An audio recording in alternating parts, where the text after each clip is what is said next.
Hello everyone, M Laxmikant की question series के अंदर अभी तक अपन 3 पिलर कंप्लीट कर चुके हैं जिसमें इंक्लूड हुए हैं टोटल 30 चैप्टर्स। अब नेक्स्ट पिलर स्टार्ट करते हैं, पिलर 4th। ठीक है, उसमें कौन कौन से चैप्टर इंक्लूड होंगे वो देख लेते हैं। पहले ये सारे फर्स्ट सेकंड थर्ड में कंप्लीट हो चुके हैं, चैप्टर 30 तक यानी राज्यपाल तक कंप्लीट हो चुका है। अब अपन को मुख्यमंत्री से स्टार्ट करना है और देखो यहाँ से यहाँ तक कंप्लीट हो चुका। अब मुख्यमंत्री, राज्य मंत्रिपरिषद, राज्य विधानमंडल, उच्च न्यायालय, अधिकरण, अधीनस्थ न्यायालय, कुछ राज्यों के लिए विशेष प्रावधान और पंचायती राज, नगर निगम, यहाँ तक कंप्लीट पढ़ेंगे अब पिलर नंबर 4th के अंदर। तो बिना किसी देरी के अपन स्टार्ट करते हैं पिलर नंबर 4। देखो, जैसे ही ये अपने पिलर नंबर 4 मुख्यमंत्री, राज्य मंत्रिपरिषद, राज्य विधानमंडल, उच्च न्यायालय, अधीनस्थ न्यायालय, अधिकरण, उपभोक्ता आयोग, लोक अदालत एवं अन्य न्यायालय, पंचायती राज और नगर निगम, जैसे ये कंप्लीट होंगे तो उसके बाद लगाएंगे अपन एक पिलर नंबर 4 का टेस्ट। ठीक है, और उसमें क्या कौन से क्वेश्चन होते हैं यार? मोस्टली उसमें PYQs होते हैं और करंटली अभी जितने भी UPSC के पेपर हुए हैं जैसे कि जियो साइंटिस्ट वगैरह, तो उनके क्वेश्चन भी उनके अंदर इंक्लूडेड हैं। साथ में जैसे अगर 25 क्वेश्चन का पूरा सेट है तो 5 क्वेश्चन कम से कम उसमें करंट अफेयर्स के हैं। ठीक है, तो स्टार्ट करते हैं अपना क्वेश्चन सीरीज। फर्स्ट चैप्टर है अपना मुख्यमंत्री। क्वेश्चन फर्स्ट है इसका, अपने पद की शपथ में मुख्यमंत्री निम्नलिखित में से किसकी शपथ लेता है? संविधान के प्रति सच्ची श्रद्धा और सत्यनिष्ठा रखने की, भारत की प्रभुता और अखंडता बनाए रखने की,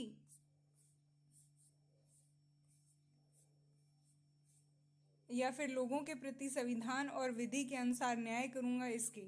तो भाई ये सारे स्टेटमेंट पॉजिटिव हैं और सारे के सारी ही शपथ ली जाती हैं। ठीक है, मुख्यमंत्री के द्वारा। पढ़ते हैं इसके बारे में। कार्य ग्रहण करने से पूर्व राज्यपाल उसे पद एवं गोपनीयता की शपथ दिलाता है। अपनी शपथ में मुख्यमंत्री कहता है कि मैं भारत के संविधान के प्रति सच्ची श्रद्धा और सत्यनिष्ठा रखूंगा, भारत की प्रभुता और अखंडता बनाए रखूंगा, मैं अपने दायित्वों का श्रद्धापूर्वक और शुद्ध अंतःकरण से निर्वहन करूंगा, मैं भय या पक्षपात, अनुराग या द्वेष के बिना सभी प्रकार के लोगों के प्रति संविधान और विधि के अनुसार न्याय करूंगा।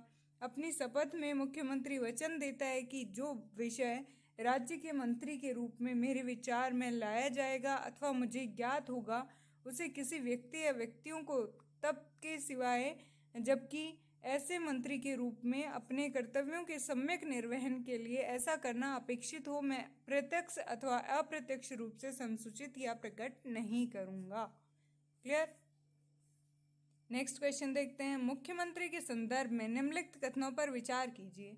मुख्यमंत्री के निर्वाचन और उसकी नियुक्ति के लिए संविधान में कोई विशेष प्रक्रिया वर्णित है? यार इसको तो वही क्या बोलते हैं हम, राज्यपाल अपनी विवेकाधीन शक्ति से ही नियुक्त करते हैं, तो ये स्टेटमेंट तो गलत है। वह सभी मंत्रियों की क्रियाकलापों में सहयोग, नियंत्रण, निर्देश और मार्गदर्शन देता है, ये बात तो सही है। तो इसमें सेकंड स्टेटमेंट सही है, फर्स्ट स्टेटमेंट गलत है। पढ़ते हैं इसके बारे में। संविधान में मुख्यमंत्री की नियुक्ति और उसके निर्वाचन के लिए कोई विशेष प्रक्रिया नहीं है। केवल आर्टिकल 164 में कहा गया है कि मुख्यमंत्री की नियुक्ति राज्यपाल करेगा। इसका तात्पर्य यह नहीं है कि राज्यपाल किसी भी व्यक्ति को मुख्यमंत्री नियुक्त करने के लिए स्वतंत्र है। संसदीय व्यवस्था में राज्यपाल राज्य विधानसभा में बहुमत प्राप्त दल के नेता को ही मुख्यमंत्री नियुक्त करता है, लेकिन यदि किसी दल को स्पष्ट बहुमत प्राप्त न हो तो राज्यपाल मुख्यमंत्री की नियुक्ति में अपने विवेकाधिकार का इस्तेमाल कर सकता है। ऐसी परिस्थितियों में राज्यपाल सबसे बड़े दल या दलों के समूह के नेता को मुख्यमंत्री नियुक्त करता है और उसे 1 माह के भीतर सदन में विश्वास मत प्राप्त करने के लिए कहता है। मुख्यमंत्री राज्य मंत्रिपरिषद के मुखिया के रूप में निम्न शक्तियों का प्रयोग करता है। राज्यपाल उन्हीं लोगों को मंत्री नियुक्त करता है जिनकी सिफारिशें मुख्यमंत्री ने की हों। नेक्स्ट है भाई, वह मंत्रियों के विभागों का वितरण और फेरबदल करता है। मतभेद होने पर वह किसी भी मंत्री से त्याग पत्र देने के लिए कह सकता है या राज्यपाल को उसे बर्खास्त करने के लिए परामर्श दे सकता है। वह मंत्रिपरिषद की बैठक की अध्यक्षता कर इसके फैसलों को प्रभावित करता है। वह सभी मंत्रियों के क्रियाकलापों में सहयोग, नियंत्रण और निर्देश और मार्गदर्शन देता है। अपने कार्य से त्यागपत्र देकर वह पूरी मंत्रिपरिषद को समाप्त कर सकता है। क्योंकि मुख्यमंत्री मंत्रिपरिषद का मुखिया होता है, इसके इस्तीफे या मौत के कारण मंत्रिपरिषद अपने आप ही विघटित हो जाती है। दूसरी ओर यदि किसी मंत्री का पद रिक्त होता है तो मुख्यमंत्री उसे भर या नहीं भी भर सकता। ठीक है भाई, ओके। नेक्स्ट चैप्टर आता है अपना राज्य सरकार मंत्रिमंडल। फर्स्ट क्वेश्चन है इसका, राज्य सरकार के मंत्रिमंडल के संदर्भ में निम्नलिखित कथनों पर विचार कीजिए। इस प्रश्न की न्यायालय में जांच नहीं की जाएगी कि क्या मंत्रियों ने राज्यपाल को कोई सलाह दी है। ये बात तो बिल्कुल सही है। राज्यपाल मंत्रियों को पद व गोपनीयता की शपथ दिलाता है, ये बात भी सही है। यह एक सांविधिक निकाय है। ये स्टेटमेंट, इसमें 1 और 2 सही है, 3rd गलत है। क्यों गलत है देखते हैं। आर्टिकल 163 राज्यपाल को सहायता एवं सलाह देने के लिए मंत्रिपरिषद की गठन करता है। जिन बातों में इस संविधान द्वारा या इसके अधीन राज्यपाल से यह अपेक्षित है कि वह अपने कृत्यों या उनमें से किसी को अपने विवेकानुसार करे, उन बातों को छोड़कर राज्यपाल को अपने कृत्यों का प्रयोग करने में सहायता और सलाह देने के लिए मंत्रिपरिषद होगी, जिसका प्रधान मुख्यमंत्री होगा। यदि कोई प्रश्न उठता है कि कोई विषय ऐसा है या नहीं, इसके संबंध में इस संविधान द्वारा या किसी अधीन राज्यपाल से यह अपेक्षित है कि वह अपने विवेकानुसार कार्य करे, तो राज्यपाल का अपने विवेकानुसार किया गया विनिश्चय अंतिम होगा और राज्यपाल द्वारा की गई किसी बात की विधि मान्यता इस आधार पर प्रश्नगत नहीं की जाएगी कि उसे अपने विवेकानुसार कार्य करना चाहिए था या नहीं। 3rd है भाई, इस प्रश्न की किसी भी न्यायालय में जांच नहीं की जाएगी कि क्या मंत्रियों ने राज्यपाल को कोई सलाह दी और दी तो क्यों नहीं दी। दी तो दी और नहीं क्यों नहीं दी। राज्यपाल कार्यभार ग्रहण करने से पहले मंत्री को पद एवं गोपनीयता की शपथ दिलाते हैं। मंत्री शपथ लेता है कि मैं भारत के संविधान के प्रति सच्ची श्रद्धा और सत्यनिष्ठा रखूंगा, मैं भारत की प्रभुता और अखंडता बनाए रखूंगा, मैं अपने दायित्वों का श्रद्धापूर्वक और शुद्ध अंतःकरण से निर्वहन करूंगा, मैं भय या पक्षपात, अनुराग या द्वेष के बिना सभी प्रकार के लोगों के प्रति संविधान और विधि के अनुसार न्याय करूंगा। गोपनीयता के संबंध में मंत्री विश्वास दिलाता है कि जो विषय राज्य के मंत्री के रूप में मेरे विचार में लाया जाएगा अथवा मुझे ज्ञात होगा, मैं उसे किसी व्यक्ति या व्यक्तियों को तब के सिवाय जबकि ऐसे मंत्री के रूप में अपने कर्तव्यों के सम्यक निर्वहन के लिए ऐसा करना अपेक्षित हो, प्रत्यक्ष या अप्रत्यक्ष रूप से संसूचित या प्रकट नहीं करूंगा। यह संविधानिक निकाय है। मंत्रिमंडल के लिए कोई अधिनियम पारित नहीं किया जाता है, इसलिए यह एक सांविधिक निकाय है। क्लियर? सांविधिक निकाय नहीं है, संविधानिक निकाय है, ध्यान रखना। नेक्स्ट चैप्टर अपना राज्य विधायिका, करते हैं इसके क्वेश्चन। फर्स्ट है भाई, निम्नलिखित कथनों पर विचार कीजिए। भारत में किसी राज्य की विधान परिषद आकार में उस राज्य की विधानसभा के आधे से अधिक बड़ी हो सकती है? नहीं भाई। किसी राज्य का राज्यपाल उस राज्य की विधान परिषद के सभापति को नाम निर्देशित करता है? नहीं भाई। दोनों स्टेटमेंट गलत हैं। क्यों गलत है देखो। विधान परिषद भारतीय संविधान के आर्टिकल 169 में विधान परिषदों के गठन और उन्मूलन का प्रावधान है।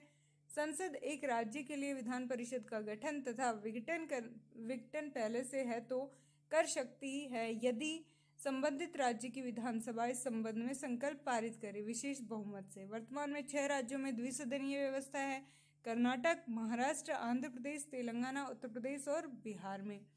विधान परिषद में अधिकतम सदस्य संख्या विधानसभा की 1/3 व न्यूनतम 40% है, यानी फर्स्ट स्टेटमेंट गलत है। सदस्य अप्रत्यक्ष रूप से निर्वाचित आर्टिकल 171 के अकॉर्डिंग परिषद के सदस्य 1/3 सदस्य विधानसभा के सदस्यों द्वारा चुने जाते हैं। राज्य में नगर पालिकाओं व जिला बोर्डों व अन्य स्थानीय प्राधिकरणों के सदस्यों वाले मतदाताओं द्वारा चुने जाते हैं। शिक्षकों से मिलकर बने एक मतदाता द्वारा 1/12 चुने जाते हैं और पंजीकृत स्नातकों द्वारा 1 12 चुने जाते हैं। ठीक है, शेष सदस्य राज्यपाल द्वारा उन लोगों में से मनोनीत किए जाते हैं जिन्होंने साहित्य, विज्ञान, कला, सहकारी आंदोलन और समाज सेवा में खुद को प्रतिष्ठित किया है। क्लियर। सभापति का चुनाव विधान परिषद के सदस्य अपने बीच में से ही चुनते हैं, ना कि राज्यपाल नाम निर्दिष्ट करता है। अतः सेकंड स्टेटमेंट गलत है। कार्यकाल विधान परिषद राज्यसभा की तरह एक स्थायी सदन है, इसलिए इसे भंग नहीं किया जा सकता, यद्यपि इसे समाप्त किया जा सकता है। विधान परिषद के सदस्य एमएलसी का कार्यकाल 6 साल का होता है, जिनमें से 1/3 सदस्य प्रत्येक दूसरे वर्ष में सेवानिवृत्त हो जाते हैं। विधान परिषद के सदस्य राष्ट्रपति और उपराष्ट्रपति के चुनाव में मतदान नहीं करते हैं। नेक्स्ट क्वेश्चन है, भारत के किसी राज्य की विधानसभा के संदर्भ में निम्नलिखित कथनों पर विचार कीजिए। वर्ष के प्रथम सत्र के प्रारंभ में राज्यपाल सदन के सदस्यों के लिए रूढ़िगत संबोधन करता है, ये बात बिल्कुल सही है। जब किसी विशिष्ट विषय पर राज्य विधानमंडल के पास कोई नियम नहीं होता तो वह उस विषय पर वह लोकसभा के नियम का पालन करता है, ये स्टेटमेंट भी सही है। दोनों स्टेटमेंट सही हैं। यूपीएससी में आ चुका है ये क्वेश्चन। पढ़ते हैं इसके बारे में। राज्यपाल राज्य विधायिका का एक महत्वपूर्ण भाग है। वह राज्य विधायिका का अधिवेशन बुलाता है और विधानसभा को भंग करता है तथा प्रत्येक सत्र के प्रारंभ में दोनों सदनों के संयुक्त सत्र को संबोधित करता है। राज्यपाल को यह अधिकार है कि वह विधायिका से संबंधित समस्त कार्यों की जानकारी प्राप्त करे तथा आवश्यकता पड़ने पर विधानमंडल में संदेश भेज सकता है। अतः फर्स्ट स्टेटमेंट क्या है? सही। संविधान के आर्टिकल 208 के अनुसार प्रक्रिया के नियम किसी राज्य के विधानमंडल का एक सदन इस संविधान के प्रावधान, इसकी प्रक्रिया और इसके व्यवसाय के संचालन के विषय को विनियमित करने के लिए नियम बना सकता है। जब किसी विशिष्ट विषय पर राज्य विधानमंडल के पास कोई नियम नहीं होता है तो उस विषय पर वह लोकसभा के नियम का पालन करता है। तो सेकंड स्टेटमेंट सही है। नेक्स्ट आता है राज्यपाल की विधायी शक्तियाँ। वह उन राज्यों में राज्य विधान परिषद के 1/6 सदस्यों की नियुक्ति करता है जहां द्विसदनीय विधानमंडल है। राज्यपाल राज्य विधानमंडल के दोनों सदनों के सत्रों को बुलाता है और उनका सत्रावसान करता है। राज्यपाल पहले सत्र की शुरुआत में साथ ही साथ पहले वर्ष के पहले सत्र में राज्य विधानमंडल को संबोधित करता है। राज्य विधानसभाओं द्वारा पारित सभी विधेयकों को राज्यपाल के पास सहमति के लिए भेजा जाता है।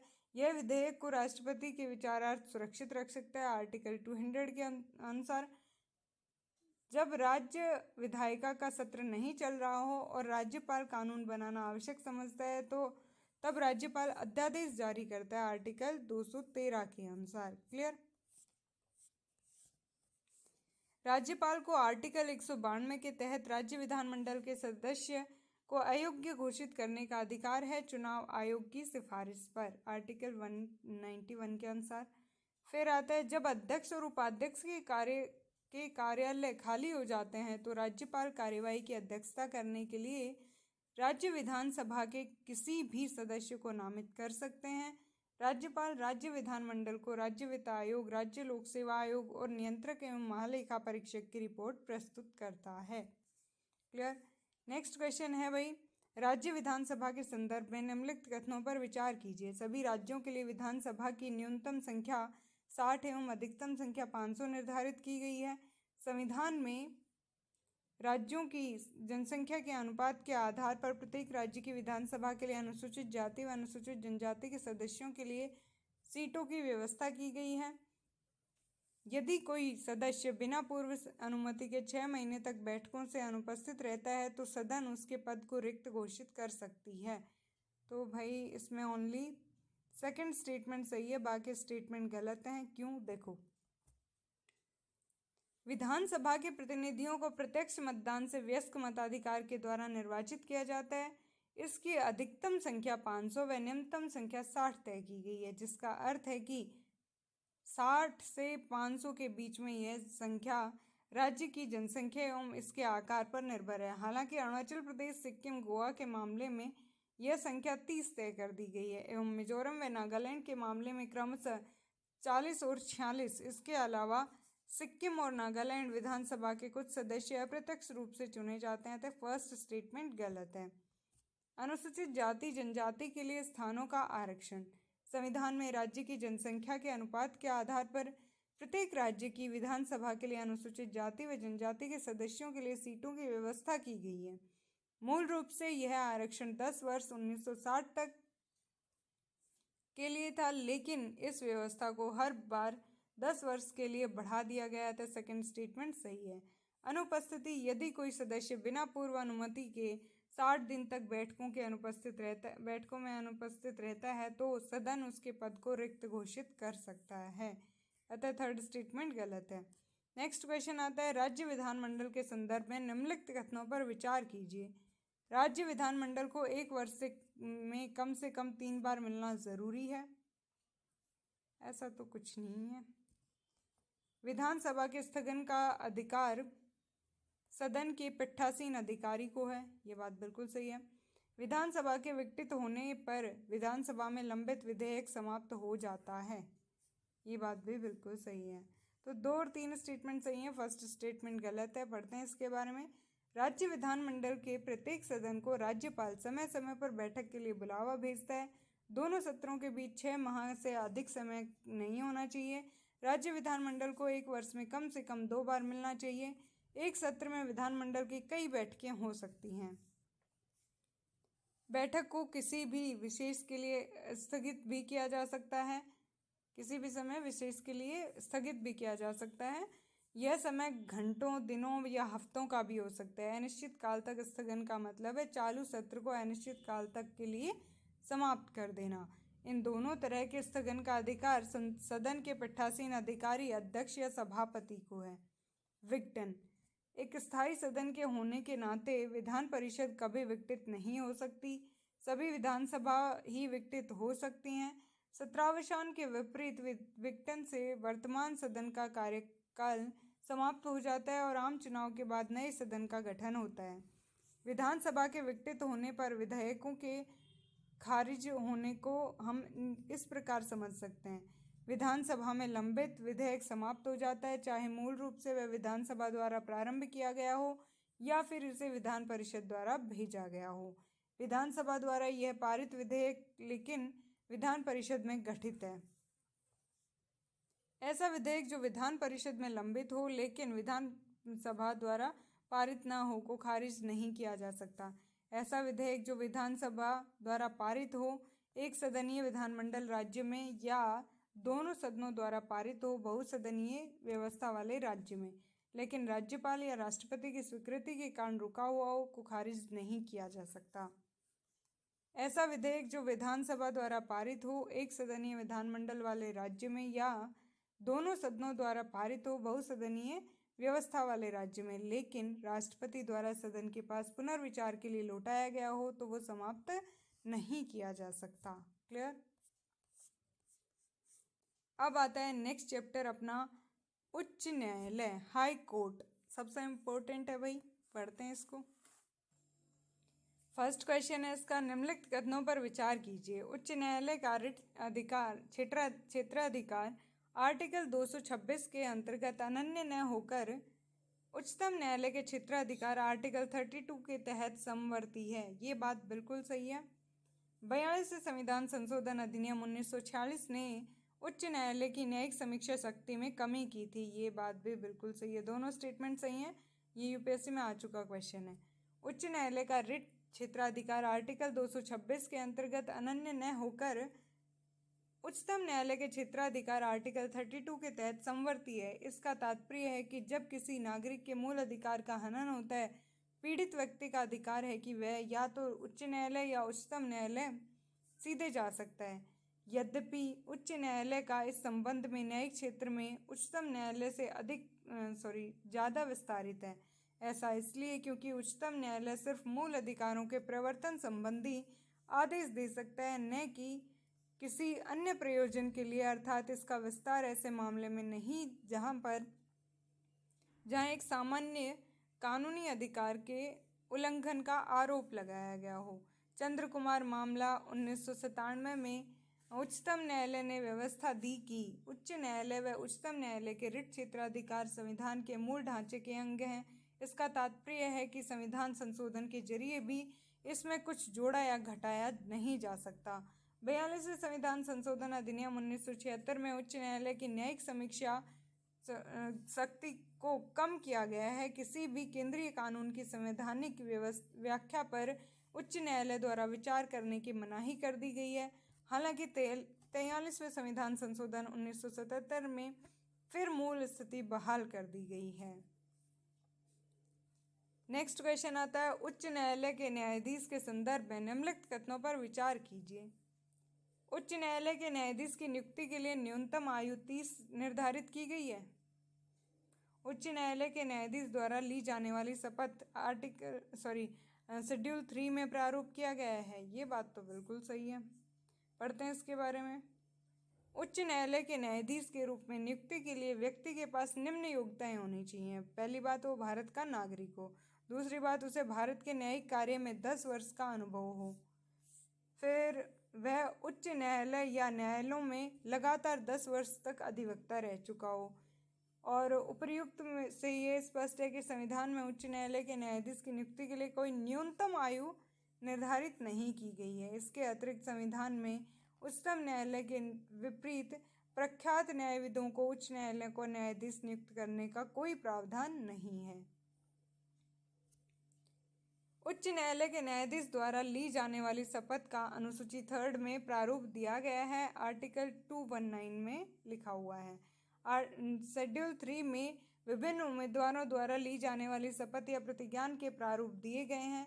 संघ के मंत्री व राज्य के मंत्री, संसद व राज्य विधानमंडल के निर्वाचन हेतु अभ्यर्थी, संसद तथा राज्य विधानमंडल के सदस्य, सर्वोच्च न्यायालय के न्यायाधीश, उच्च न्यायालय के न्यायाधीश। उच्च न्यायालय के न्यायाधीश 62 वर्षों की आयु तक पद धारण करता है। ठीक है। नेक्स्ट क्वेश्चन आता है, निम्नलिखित में से कौन से उच्च न्यायालय की प्रारंभिक अधिकारिता के अंतर्गत शामिल हैं? उच्च न्यायालय की प्रारंभिक अधिकारिता के अंतर्गत कौन शामिल है भाई? दो या अधिक राज्यों के मध्य विवाद, ये तो है भाई। नागरिकों के मूल अधिकारों का प्रवर्तन, संसद सदस्यों या राज्य विधानमंडल के सदस्यों के निर्वाचन संबंधी विवाद, अधिकारिता का मामला व न्यायालय की अवमानना। तो भाई इसमें फर्स्ट स्टेटमेंट गलत है। दो या अधिक राज्यों के मध्य विवाद, ये गलत है क्योंकि ये उच्चतम न्यायालय के क्षेत्राधिकार में शामिल है। पढ़ते हैं इसके बारे में। दो अधिक राज्यों के मध्य उच्चतम न्यायालय के क्षेत्राधिकार में शामिल है। दो या अधिक राज्यों के मध्य विवाद जो है वो उच्चतम न्यायालय के क्षेत्राधिकार में शामिल है। इसका अर्थ है कि उच्च न्यायालय की विवाद की प्रथम दृष्टया सुनवाई सीधे न की अपील के जरिए करने का अधिकार है। यह निम्नलिखित मामलों में विस्तारित है। फर्स्ट है अधिकारिता का मामला एवं न्यायालय की अवमानना, संसद सदस्यों व राज्य विधानमंडल सदस्यों के निर्वाचन संबंधी विवाद, राजस्व मामले व राजस्व संग्रहण के लिए बनाए गए किसी अधिनियम या आदेश के संबंध में, नागरिकों के मूल अधिकार का प्रवर्तन, संविधान की व्याख्या के संबंध में, अधीनस्थ न्यायालय से स्थानांतरित मामलों में, उच्च महत्व के मामलों में। 4 उच्च न्यायालय कलकत्ता, बम्बई, मद्रास और दिल्ली उच्च न्यायालय के मूल नागरिक क्षेत्राधिकार हैं। 1973 से पूर्व कलकत्ता, बम्बई और मद्रास उच्च न्यायालयों के पास मूल आपराधिक न्यायिक क्षेत्र थे। इनका आपराधिक प्रक्रिया संहिता 1973 द्वारा पूरी तरह निरसन कर दिया गया। नेक्स्ट क्वेश्चन है, भारत में उच्च न्यायालयों के संबंध में राष्ट्रपति के पास निम्नलिखित में से कौन सी शक्तियां हैं?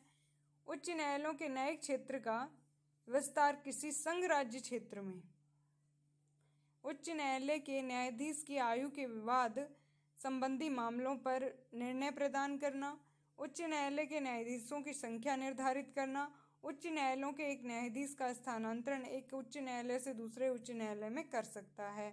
तो इसमें स्टेटमेंट 2, 3, 4 सही है बट फर्स्ट गलत है।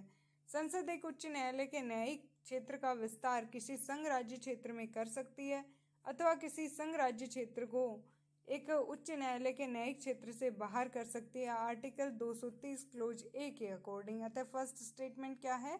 गलत।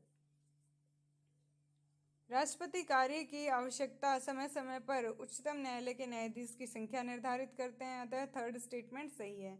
उच्च न्यायालयों के न्यायाधीशों की नियुक्ति राष्ट्रपति द्वारा की जाती है। मुख्य न्यायाधीश की नियुक्ति राष्ट्रपति द्वारा भारत के मुख्य न्यायाधीश व संबंधित राज्य के राज्यपाल से परामर्श के बाद की जाती है। अन्य न्यायाधीशों की नियुक्ति में संबंधित उच्च न्यायालय के मुख्य न्यायाधीश से भी परामर्श किया जाता है। 2 या अधिक राज्यों के साझा उच्च न्यायालयों में नियुक्ति में राष्ट्रपति सभी संबंधित राज्यों के राज्यपालों से भी परामर्श करता है। उसकी आयु के संबंध में किसी भी प्रश्न का निर्माण राष्ट्रपति भारत के मुख्य न्यायाधीश से परामर्श करता है। इस संबंध में राष्ट्रपति का निर्णय अंतिम होता है। आर्टिकल 217 क्लोज 3 के अनुसार रहता है। सेकंड स्टेटमेंट सही है। भारत के मुख्य न्यायाधीश से परामर्श के बाद राष्ट्रपति एक न्यायाधीश का स्थानांतरण एक उच्च न्यायालय से दूसरे उच्च न्यायालय में कर सकता है। तो फोर्थ स्टेटमेंट सही है। नेक्स्ट चैप्टर आता है न्यायाधिकरण व अधीनस्थ न्यायालय। फर्स्ट क्वेश्चन इसका प्रशासनिक अधिकरणों के संदर्भ में निम्नलिखित कथनों पर विचार कीजिए। 42वें संविधान संशोधन अधिनियम 1976 के द्वारा संवैधानिक दर्जा दिया गया। ये स्टेटमेंट तो बिल्कुल सही है भाई। यह राज्य सरकार को यह अधिकार देता है कि वे लोकसभा सार्वजनिक निगमों में नियुक्त व्यक्तियों की भर्ती व सेवा शर्तों से संबंधित विवादों को सुलझाने के लिए एक प्राधिकरण का गठन कर सकेंगी। ये स्टेटमेंट तो बड़ा अटपटा सा है। तो भाई प्रशासनिक अधिकरणों के संबंध में कौन सा सही है? फर्स्ट स्टेटमेंट तो सही है। ओनली फर्स्ट स्टेटमेंट सही है, सेकंड गलत है। क्यों है देखते हैं। संविधान में अधिकरण के संबंध में उपबंध नहीं है। संविधान के 42वें संविधान संशोधन अधिनियम 1976 में एक नया भाग ये 14th क जोड़ा गया। इस भाग को अधिकरण नाम दिया गया। इसमें 2 आर्टिकल हैं, आर्टिकल 323 का और जो कि प्रशासनिक अधिकरणों से संबंधित है, और आर्टिकल 323 ख जो कि अन्य मामलों के अधिकरणों में से संबंधित है। और तय फर्स्ट स्टेटमेंट सही है। आर्टिकल 323 के संसद को यह अधिकार देता है कि वह केंद्र व राज्यों की लोक सेवाओं, स्थानीय निकायों, सार्वजनिक निगमों तथा अन्य सार्वजनिक प्राधिकरणों में नियुक्त व्यक्तियों की भर्ती या सेवा शर्तों से संबंधित विवादों को सुलझाने के लिए प्रशासनिक अधिकरण की स्थापना कर सकती है। ठीक है। नेक्स्ट क्वेश्चन है भारत में विधिक सेवा प्रदान करने वाले अधिकरण लीगल सर्विस अथॉरिटीज निम्नलिखित में से किस प्रकार के नागरिकों को निःशुल्क विधिक सेवाएं प्रदान करते हैं? 1 लाख से कम वार्षिक आय वाले व्यक्तियों को 2 लाख से कम वार्षिक आय वाले ट्रांसजेंडर को। ये क्वेश्चन यूपीएससी में आया हुआ है। ये स्टेटमेंट सही है। 3 लाख से कम आय वाले अन्य पिछड़े वर्ग ओबीसी के सदस्यों को नहीं भाई, सभी वरिष्ठ नागरिकों को। ये स्टेटमेंट भी गलत नहीं भाई, ओबीसी वाला सही है बट सभी वरिष्ठ नागरिकों वाला गलत है। पढ़ते हैं इसके बारे में। कानूनी सेवा प्राधिकरण अधिनियम 1987 के द्वारा एक मत एवं सक्षम कानूनी सेवाएं प्रदान करने के लिए वैधानिक कानूनी सेवा प्राधिकरण है। यह प्रावधान समाज के गरीब एवं कमजोर वर्गों के लिए इसलिए दिया गया यदि आर्थिक अथवा अन्य प्रकार की असक्तता के कारण कोई नागरिक न्याय प्राप्त करने के अवसर से वंचित न हो सके। वंचित क्षेत्र के लिए निष्पक्ष और सार्थक न्याय सुनिश्चित करने के लिए एक समावेशी कानूनी प्रणाली को बढ़ावा देना। विधिक सेवा देने के लिए मानदंड प्रत्येक व्यक्ति जिसे कोई वाद दाखिल करना है या उसमें प्रतिरक्षा करनी है इस अधिनियम के अधीन विधिक सेवा का हकदार होगा यदि ऐसा व्यक्ति अनुसूचित जाति या जनजाति का सदस्य है या संविधान के आर्टिकल 23 में यथा निर्दिष्ट मानव के तस्करी या बेगार का शिकार है, स्त्री या बालक है, निःशक्त व्यक्ति समान अवसर और अधिकार संरक्षण और पूर्ण भागीदारी अधिनियम 1995 का 1 की धारा 2 के खंड N में परिभाषित निःशक्त व्यक्ति है।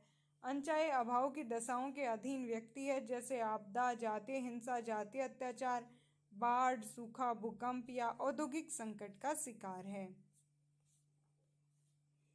औद्योगिक कर्मकार है, किसी संरक्षण गृह में अभिरक्षा में है, किसी विशिष्ट राशि से कम वार्षिक आय प्राप्त करने वाला व्यक्ति। फर्स्ट स्टेटमेंट सही है क्योंकि अधिकांश राज्यों के लिए नालसा ने उन व्यक्तियों को शामिल किया है जिनकी वार्षिक आय 1 लाख से अधिक नहीं है। सेकंड स्टेटमेंट सही है, क्योंकि 2 लाख से कम वार्षिक आय वाले ट्रांसजेंडर के लिए नालसा में प्रावधान है। अच्छा, मतलब वो एक साथ दे रखा था ना, वो फर्स्ट और सेकंड स्टेटमेंट है भाई। देखो कैसे बता रहे हैं। देखो ये फर्स्ट स्टेटमेंट है, ये सेकंड स्टेटमेंट है,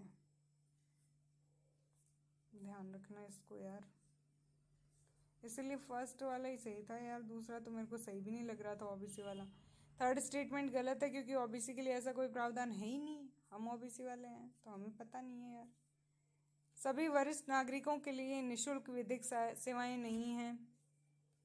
भारत के संविधान में आर्टिकल 39A में यह प्रावधान है कि राज्य यह सुनिश्चित करेगा कि कानूनी प्रणाली का संचालन समान अवसर के आधार पर न्याय को बढ़ावा दे और मुफ्त कानूनी सहायता प्रदान करे। यह सुनिश्चित करता है कि आर्थिक एवं अन्य अक्षमता के कारण कोई भी नागरिक न्याय हासिल करने के अवसरों से वंचित न रहे।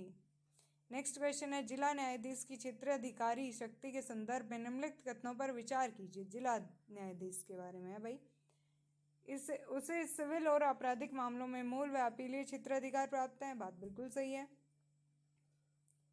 जिला न्यायाधीश को किसी अपराधी को उम्र कैद से लेकर मृत्युदंड देने का अधिकार होता है। ये बात भी सही है, न्यायाधीश होते हैं इसी काम के लिए। तो भाई जिला न्यायाधीश जिले का सबसे बड़ा न्यायिक अधिकारी होता है। उसे सिविल और आपराधिक मामलों में मूल और अपीलीय क्षेत्राधिकार प्राप्त हैं। दूसरे शब्दों में जिला न्यायाधीश सत्र न्यायाधीश भी होता है। जब वह दीवानी मामलों की सुनवाई करता है तो उसे जिला न्यायाधीश कहा जाता है, तथा जब वह फौजदारी मामलों की सुनवाई करता है तो उसे सत्र न्यायाधीश कहा जाता है। जिला न्यायाधीश के पास न्यायिक व प्रशासनिक दोनों प्रकार की शक्तियाँ होती हैं। उसके पास जिले के अन्य सभी अधीनस्थ न्यायालयों का निरीक्षण करने की भी शक्ति होती है।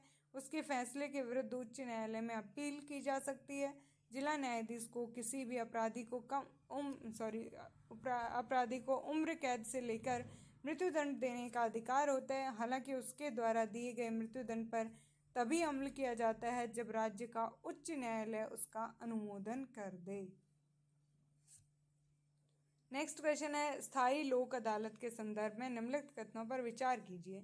स्थायी लोक अदालतों को विधिक सेवा प्राधिकरण अधिनियम 1987 के तहत स्थापित किया गया है। ये तो स्टेटमेंट सही है। स्थायी लोक अदालत में एक अध्यक्ष और 2 अन्य सदस्य होंगे।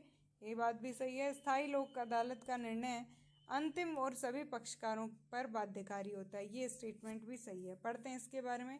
कानूनी सेवा प्राधिकरण अधिनियम 1987 को 2012 में संशोधित कर सार्वजनिक उपयोग सेवाओं में जुड़े मामलों के लिए स्थायी लोक अदालत का प्रावधान किया गया था। फर्स्ट स्टेटमेंट सही है। स्थायी लोक अदालत नामक नई संस्था की प्रमुख विशेषताएं निम्नलिखित हैं भाई। स्थायी लोक अदालत में एक अध्यक्ष या सभापति होगा जो जिला न्यायाधीश या अतिरिक्त जिला न्यायाधीश रहा हो, अथवा जो जिला न्यायाधीश से भी उच्चतर श्रेणी की न्यायिक सेवा में रहा हो, तथा 2 अन्य व्यक्ति होंगे जिन्हें सार्वजनिक सेवाओं में पर्याप्त अनुभव होता है। सेकंड स्टेटमेंट सही है। स्थायी लोक अदालत के अधिकार क्षेत्र के अंतर्गत एक या अधिक जनोपयोगी सेवाएं होंगी, जिसे यात्री अथवा माल परिवहन, हवाई, जल व थल, डाक, टेलीग्राफी या टेलीफोन सेवाएं, किसी संस्थान द्वारा जनता को बिजली, प्रकाश या पानी की आपूर्ति, स्वच्छता, अस्पतालों, डिस्पेंसरियों में सेवाएं तथा बीमा सेवाएं। स्थायी लोक अदालत का उन मामलों में कोई क्षेत्राधिकार नहीं होगा जो कानून के अंतर्गत ऐसे अपराधों से जुड़े हैं जो क्षमादेय नहीं हैं। स्थायी लोक अदालत द्वारा दिया गया प्रत्येक न्याय निर्णय अंतिम होगा और वादियों एवं समस्त पक्षों पर बाध्यकारी होगा, और वह लोक अदालत के गठन में शामिल व्यक्तियों के बहुमत के आधार पर पारित होगा। तो थर्ड स्टेटमेंट सही है। नेक्स्ट क्वेश्चन आता है, ग्राम न्यायालय अधिनियम के संदर्भ में निम्नलिखित कथनों में से कौन सा सही है भाई। इस अधिनियम के अनुसार ग्राम न्यायालय केवल सिविल मामलों की सुनवाई कर सकता है, आपराधिक मामलों की नहीं। यह अधिनियम स्थानीय सामाजिक सक्रियताओं की मध्यस्थ सुलहकर्ता के रूप में स्वीकार करता है। अतः ये सेकंड स्टेटमेंट सही है, फर्स्ट स्टेटमेंट गलत है। ग्राम न्यायालय की स्थापना 2009 में ग्राम न्यायालय एक्ट 2008 के तहत ये यूपीएससी में आ चुका। उद्देश्य भाई इसका क्या है, ग्रामों में कानूनी विवाद को निपटाने, जमीनी स्तर पर कानून प्रणाली की त्वरित और आसान पहुंच, त्वरित, सस्ता और उचित न्याय। भारतीय संविधान का आर्टिकल 39A निःशुल्क विधिक सहायता को प्रावधान करता है। ग्राम न्यायालय प्रथम श्रेणी के न्यायिक मजिस्ट्रेट का न्यायालय होगा। नियुक्ति हाईकोर्ट के परामर्श से राज्य सरकार द्वारा चलता फिरता न्यायालय होगा। आपराधिक तथा दीवानी दोनों मामलों की सुनवाई कर सकेगा।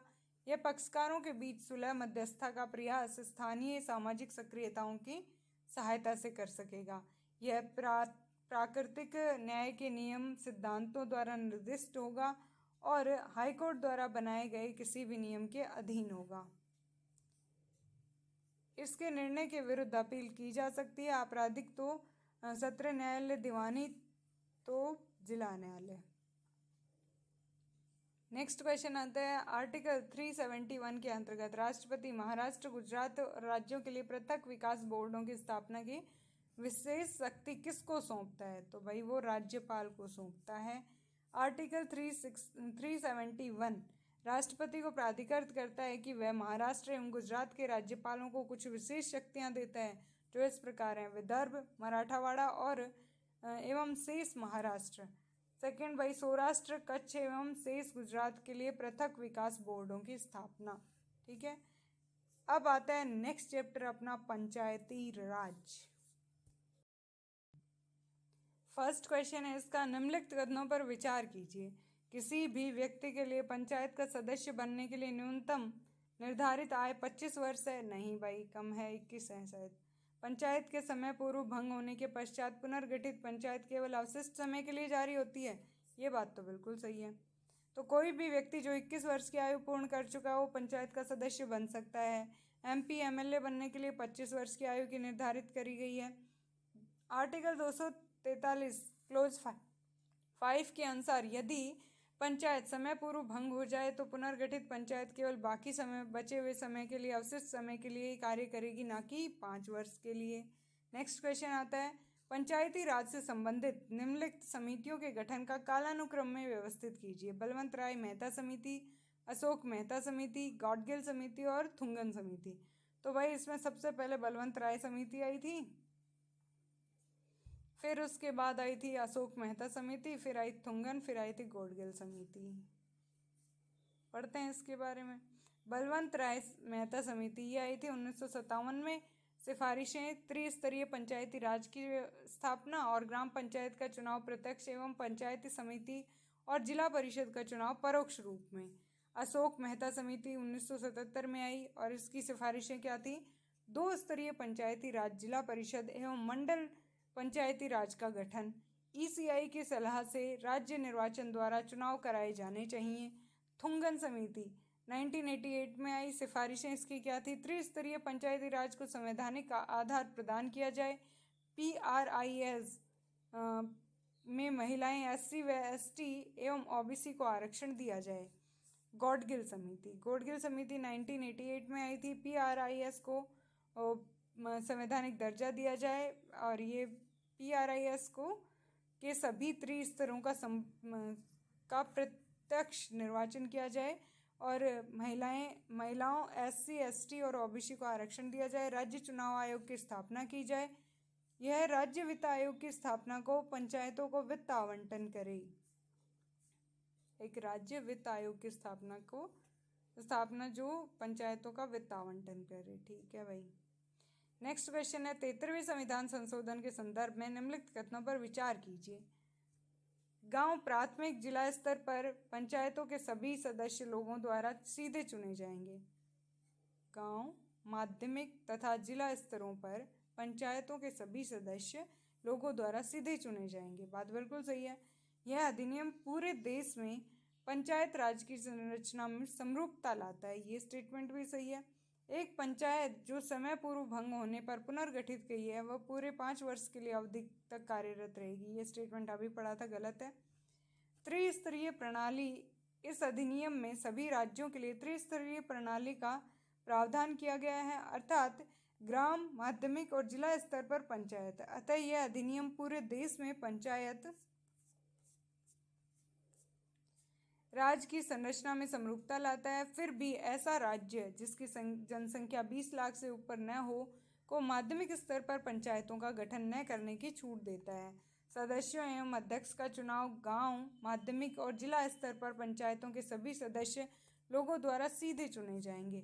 इसके अलावा माध्यमिक एवं जिला स्तर पर पंचायत के अध्यक्ष का चुनाव निर्वाचित सदस्यों द्वारा उन्हीं में से अप्रत्यक्ष रूप से होगा, जबकि गांव स्तर पर पंचायत के अध्यक्ष का चुनाव राज्य के विधानमंडल द्वारा निर्धारित तरीके से किया जाएगा।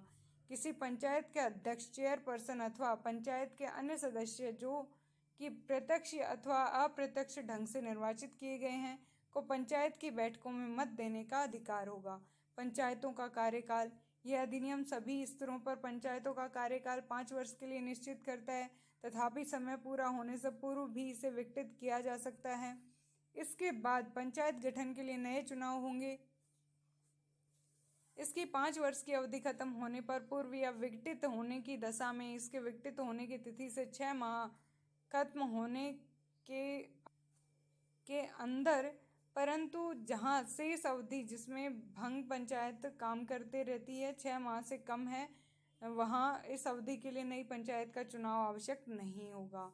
यह भी है कि एक भंग पंचायत के स्थान पर गठित पंचायत जो भंग पंचायत की शेष अवधि के लिए गठित की गई है वह भंग पंचायत की शेष अवधि तक ही कार्यरत रहेगी। दूसरे शब्दों में एक पंचायत जो समय पूर्व भंग होने पर पुनर्गठित हुई है वह पूरे 5 वर्ष की निर्धारित अवधि तक कार्यरत नहीं होती है, बल्कि केवल बचे हुए समय के लिए ही कार्यरत होती है। नेक्स्ट क्वेश्चन है 73वें संविधान संशोधन 1992 की विशेषताओं के संदर्भ में निम्नलिखित कथनों पर विचार कीजिए। फर्स्ट स्टेटमेंट है, पंचायतों के चुनाव संबंधी सभी मामलों पर राज्य निर्वाचन आयोग उपबंध बना सकती है? नहीं। राज्य निर्वाचन आयुक्त की सेवा शर्तें और पदावधि उस राज्य के राज्यपाल द्वारा निर्धारित की जाती हैं। ये स्टेटमेंट बिल्कुल सही है। राज्य निर्वाचन आयोग चुनावी प्रक्रियाओं की तैयारी के देखरेख, निर्देशन, मतदाता सूची तैयार करने पर नियंत्रण एवं पंचायतों के सभी चुनावों को संपन्न कराने की शक्ति राज्य निर्वाचन आयोग में निहित होगी। इसमें राज्यपाल द्वारा नियुक्त राज्य चुनाव आयुक्त सम्मिलित हैं। इसकी सेवा शर्त और पदावधि भी राज्यपाल द्वारा निर्धारित की जाएंगी। इसे राज्य के उच्च न्यायालय के न्यायाधीश का हटाने के लिए निर्धारित तरीके के अलावा अन्य किसी तरीके से नहीं हटाया जाएगा। उसकी नियुक्ति के बाद उसकी सेवा शर्तों में ऐसा कोई परिवर्तन नहीं किया जाएगा जिससे उसका नुकसान हो। पंचायतों के चुनाव संबंधी सभी मामलों पर राज्य विधानमंडल कोई भी उपबंध बना सकता है। क्लियर।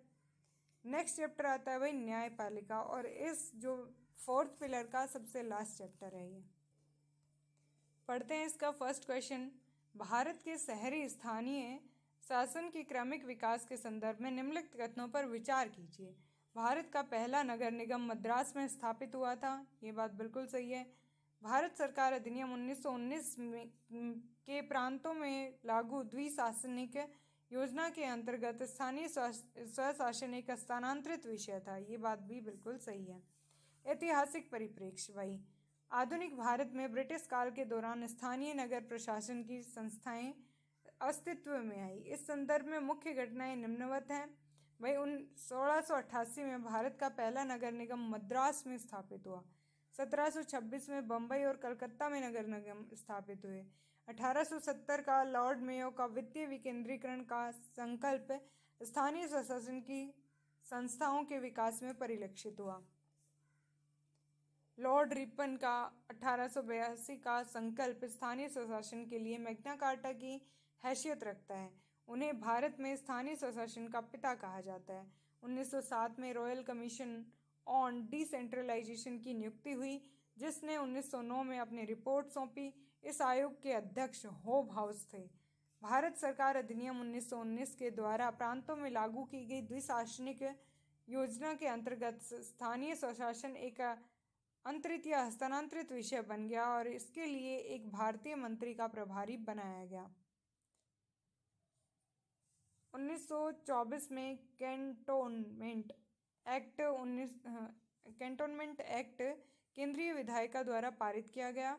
भारत सरकार अधिनियम 1935 द्वारा लागू प्रांतीय स्वायत्तता एवं अंतर्गत स्थानीय स्वशासन को प्रांतीय विषय घोषित किया गया। ठीक है भाई। नेक्स्ट क्वेश्चन आता है, भारतीय संविधान के भाग 11 के संदर्भ में राज्य विधानमंडल निम्नलिखित में से किन व्यक्तियों के नगर पालिका के सदस्यों के रूप में प्रतिनिधित्व की व्यवस्था करता है? नगर पालिका के प्रशासन का विशेष ज्ञान व अनुभव हो, निर्वाचन क्षेत्र का प्रतिनिधित्व करने वाले लोकसभा व राज्य विधानसभा के सदस्य जिनमें नगर पालिका का अंशतः या पूर्ण क्षेत्र आता है, या राज्यसभा के सदस्य जो नगर पालिका के क्षेत्र में मतदाता के रूप में पंजीकृत हो। भाई ये तीनों के तीनों ही चुने जा सकते हैं। पढ़ते हैं, नगर पालिका के सभी सदस्य सीधे नगर पालिका क्षेत्र लोगों द्वारा चुने जाएंगे। इस उद्देश्य के लिए प्रत्येक नगर पालिका को निर्वाचन क्षेत्रों वार्डों में बांटा जाएगा। राज्य विधानमंडल नगर पालिका के अध्यक्ष के निर्वाचन का तरीका प्रदान कर सकता है। वह नगर पालिका में निम्न व्यक्तियों के प्रतिनिधित्व की भी व्यवस्था करता है। वह व्यक्ति जिसे नगर पालिका के प्रशासन का विशेष ज्ञान अथवा अनुभव हो लेकिन उसे नगर पालिका की सभा में वोट डालने का अधिकार नहीं होगा। निर्वाचन क्षेत्रों का प्रतिनिधित्व करने वाले लोकसभा या राज्य विधानसभा के सदस्य जिनमें नगर पालिका का पूर्ण या अंशतः क्षेत्र आता है। राज्यसभा और राज्य विधान परिषद के सदस्य जो नगर पालिका क्षेत्र में मतदाता के रूप में पंजीकृत हों। समिति के अध्यक्ष वार्ड समिति के अतिरिक्त। नेक्स्ट है भाई, नगर निगम के संदर्भ में निम्नलिखित कथनों पर विचार कीजिए। परिषद के सभी पार्षद जो जनता द्वारा प्रत्यक्ष रूप से निर्वाचित किए जाते हैं। नगर निगम में 3 प्राधिकरण हैं जिनमें परिषद, स्थायी समिति और आयुक्त आते हैं। नगर निगम संबंधित राज्य विधानमंडल की विधि द्वारा राज्यों में स्थापित की जाती है। भाई सेकंड और थर्ड स्टेटमेंट सही है, फर्स्ट गलत है। क्यों, देखते हैं। नगर निगम का निर्माण बड़े क्षेत्रों जैसे दिल्ली, मुंबई, कोलकाता, हैदराबाद, बेंगलुरु व अन्य शहरों के लिए है। संबंधित राज्य विधानमंडल की विधि द्वारा राज्यों में स्थापित हुई तथा भारत की संसद के अधिनियम द्वारा केंद्र शासित क्षेत्रों में राज्य के सभी नगर निगमों के लिए एक समान अधिनियम हो सकता है या प्रत्येक नगर निगम के लिए पृथक अधिनियम भी हो सकता है। तो थर्ड स्टेटमेंट सही है। नगर निगम में 3 प्राधिकरण हैं जिनमें परिषद, स्थायी समिति तथा आयुक्त आते हैं। तो सेकंड स्टेटमेंट सही है। परिषद निगम की विचारात्मक एवं विधायी शाखा है। इसमें जनता द्वारा प्रत्यक्ष रूप से निर्वाचित पार्षद होता है तथा कुछ नामित व्यक्ति भी होते हैं जिनका नगर प्रशासन में ऊंचा ज्ञान व अनुभव होता है। तो फर्स्ट स्टेटमेंट गलत है। संक्षेप में परिषद की संरचना अनुसूचित जाति, अनुसूचित जनजाति तथा महिलाओं का आरक्षण सहित 74वीं संविधान संशोधन अधिनियम द्वारा शासित होती है। परिषद का प्रमुख महापौर मेयर होता है। इसकी सहायता के लिए उप महापौर यानी डिप्टी मेयर होता है। ज़्यादातर राज्यों में उसका चुनाव 1 साल के नवीकरणीय कार्यकाल के लिए होता है। नेक्स्ट क्वेश्चन है, अधिसूचित क्षेत्र समिति के संदर्भ में निम्नलिखित कथनों पर विचार कीजिए। यह न तो निर्वाचित निकाय है और न ही सांविधिक निकाय है। यह राज्य नगर पालिका अधिनियम के ढांचे के अंतर्गत कार्य करता है। दोनों स्टेटमेंट सही हैं। पढ़ते हैं इनके बारे में। अधिसूचित क्षेत्र समिति का गठन 2 प्रकार के क्षेत्र के प्रशासन के लिए किया जाता है। औद्योगिकरण के कारण विकासशील कस्बे और उस कस्बा जिसने अभी तक नगर पालिका के गठन की आवश्यक शर्तें पूरी नहीं किए हों लेकिन राज्य सरकार द्वारा वह महत्वपूर्ण माना जाए, चूँकि इसे सरकारी राजपत्र में प्रकाशित कर अधिसूचित किया जाता है, इसलिए इसे अधिसूचित क्षेत्र समिति के रूप में जाना जाता है। यद्यपि यह राज्य नगर पालिका अधिनियम के ढांचे के अंतर्गत कार्य करता है। अधिनियम के केवल वही प्रावधान इसमें लागू होते हैं जिन्हें सरकारी राजपत्र में अधिसूचित किया गया है। इसे किसी अन्य अधिनियम के तहत शक्ति प्रयोग के लिए भी उत्तरदायित्व सौंपा जा सकता है। इसकी शक्तियाँ लगभग नगर पालिका की शक्तियों के समान है। यह पूरी तरह नामित इकाई है जिसमें राज्य सरकार द्वारा मनोनीत अध्यक्ष के साथ अधिसूचित क्षेत्र समिति के सदस्य हैं। अतः न तो यह निर्वाचित इकाई है और न ही सांविधिक निकाय है। नेक्स्ट क्वेश्चन, निम्नलिखित युग्मों पर विचार कीजिए। शहरी स्थानीय निकाय हैं और अधीन किसके हैं ये बताना है भाई। फर्स्ट है राज्य में नगर पालिका राज्य सरकार के अधीन है, बात बिल्कुल सही है। छावनी परिषद रक्षा मंत्रालय के, ये बात भी सही है। टाउन एरिया समिति केंद्र सरकार के, नहीं। न्यास पतन मंत्रालय, ये पतन पोत परिवहन और जलमार्ग के अधीन है, ये बात बिल्कुल सही है। पढ़ते हैं इसके बारे में भाई, इसमें 3 सही हैं, 3 युग्म सही हैं। कौन कौन से किस वजह से, ये देखते हैं। नगर पालिकाएं कस्बों और छोटे शहरों के प्रशासन के लिए स्थापित की जाती हैं। निगमों की तरह यह भी राज्य में राज्य विधानमंडल से संबंधित अधिनियम द्वारा गठित की गई हैं और केंद्र शासित राज्यों में भारत की संसद के द्वारा गठित की गई हैं। यह अन्य नामों जैसे नगरपालिका परिषद, नगरपालिका समिति, नगरपालिका बोर्ड, उपनगरीय नगरपालिका, शहरी नगरपालिका तथा अन्य से भी जानी जाती है।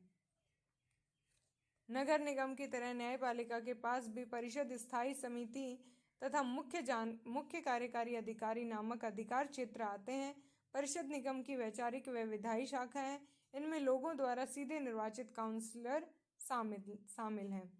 परिषद का प्रधान अध्यक्ष होता है, उपाध्यक्ष उसका सलाहकार है, वह परिषद की सभा की अध्यक्षता करता है।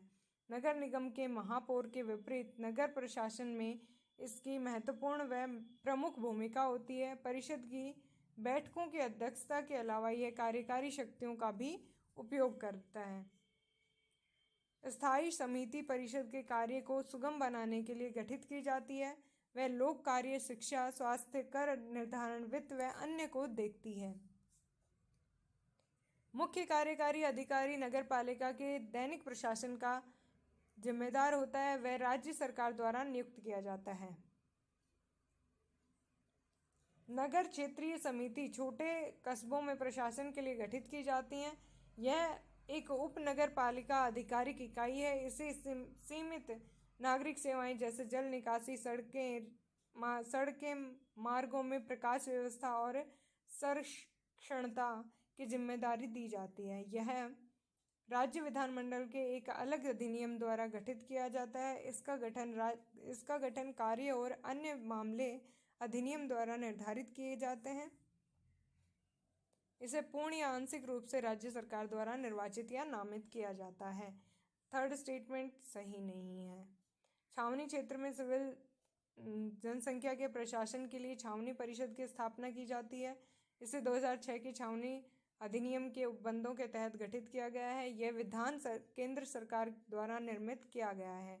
ये केंद्रीय सरकार के रक्षा मंत्रालय के प्रशासनिक नियंत्रण के अधीन कार्य करता है। अतः ऊपर दी गई स्थानीय शहरी इकाइयों के विपरीत जो कि राज्य द्वारा प्रशासित और गठित की गई हैं, छावनी परिषद केंद्र सरकार द्वारा गठित और प्रशासित की जाती हैं। न्यास पतन की स्थापना बंदरगाह क्षेत्रों जैसे मुंबई, कोलकाता, चेन्नई और अन्य में मुख्य रूप से 2 उद्देश्यों के लिए की जाती है। बंदरगाहों की सुरक्षा व व्यवस्था के लिए नागरिक सुविधाएं प्रदान करना। न्यास पतन का गठन संसद के एक अधिनियम द्वारा किया गया है। इसमें निर्वाचित और गैर निर्वाचित दोनों प्रकार के सदस्य शामिल हैं। इसका एक आधिकारिक अध्यक्ष होता है। इसके नागरिक काफ़ी हद तक नगर पालिका की तरह होते हैं। यह पतन पोत परिवहन और जल मार्ग मंत्रालय के अधीन है। यह हमारा नगर पालिका चैप्टर हुआ कंप्लीट और इस चैप्टर के साथ साथ अपना ये 4th पिलर भी कंप्लीट हुआ। अब लगाएंगे इसका टेस्ट, वो नेक्स्ट वीडियो में। Okay, bye bye, take care.